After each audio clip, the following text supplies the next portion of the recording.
एवढ्या रात्री आम्ही कुठे निघालोय असा प्रश्न तुम्हालाही पडला असेल ना. चला तर मग आज घेऊन चालले तुम्हाला आमच्या गावी.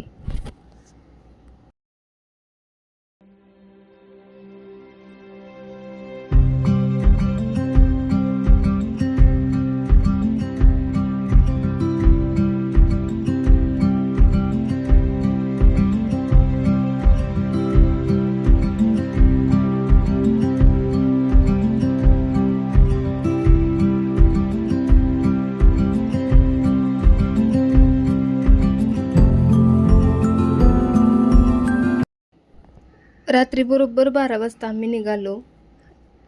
निघताना हलकासा पाऊस सुरू होता आणि बऱ्याच वेळानंतर म्हणजे 2:30 वाजता गाडीच्या टायरचा काहीतरी प्रॉब्लेम झाला होता.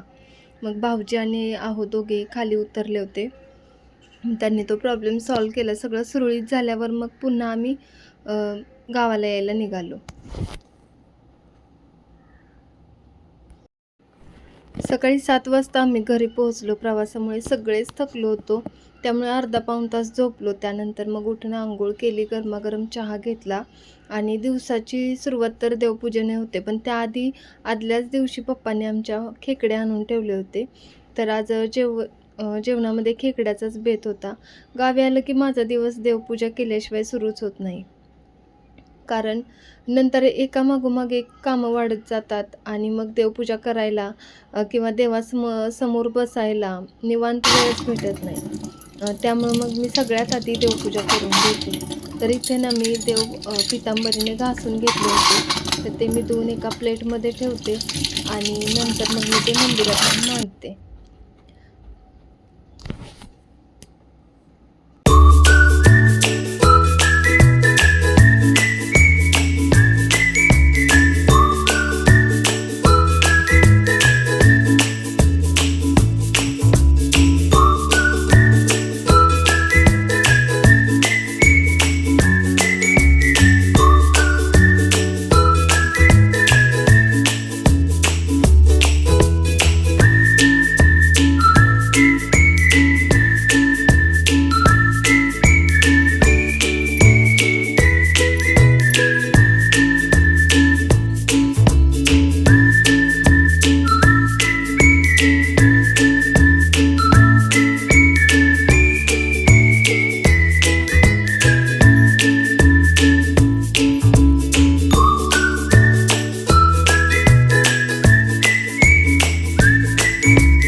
देवपूजा झाल्यावर नेहमीप्रमाणे अंगणातील तुळशीची पूजा केली आणि आज वातावरणही खूप सुंदर झालं होतं. आमच्या इकडे अंगणातल्या गुलाबाच्या झाडाला फुलं लागली होती. फुलं तोडून तुळशीला अर्पण केलं आणि राहिलेले 2-3 फुलं उंबरठ्यावर ठेवली, कारण घराचा उंबरठाही आपल्यासाठी शुभतेचं प्रतीक असतो. त्यामुळे आणि आत्ता गुलाबाच्या झाडाची छाटणी केली, नाही तर भरभरून फुलं लागतात झाडाला. त्यानंतर मग देवाला नमस्कार केला आणि स्वयंपाकाला सुरुवात केली.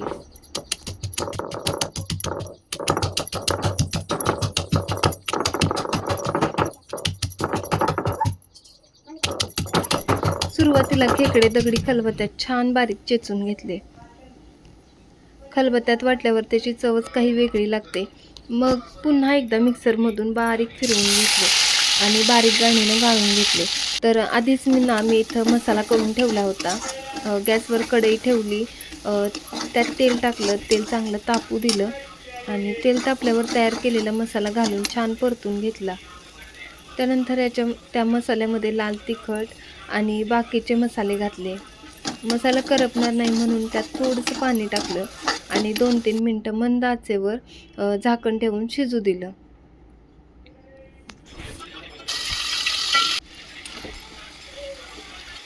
मग त्यात खेकडे घालून मसाल्यासोबतच छान परतून घेतले. त्यावर झाकण ठेवून 4-5 मिनटं तसेच शिजू दिलं. त्यामुळे खेकड्याला स्वतःचं अंगचं पाणी सुटतं आणि त्यातच तो मस्त शिजतो. आता मसाला छान तयार झाला आहे. पुढे याच खेकड्याची कढी बनवून घेतली मी. सुरुवातीला खेकडे स्वच्छ करून त्यांचा अर्क वेगळा काढून ठेवला होता. खेकड्याची खरी चव याच अर्कात असते.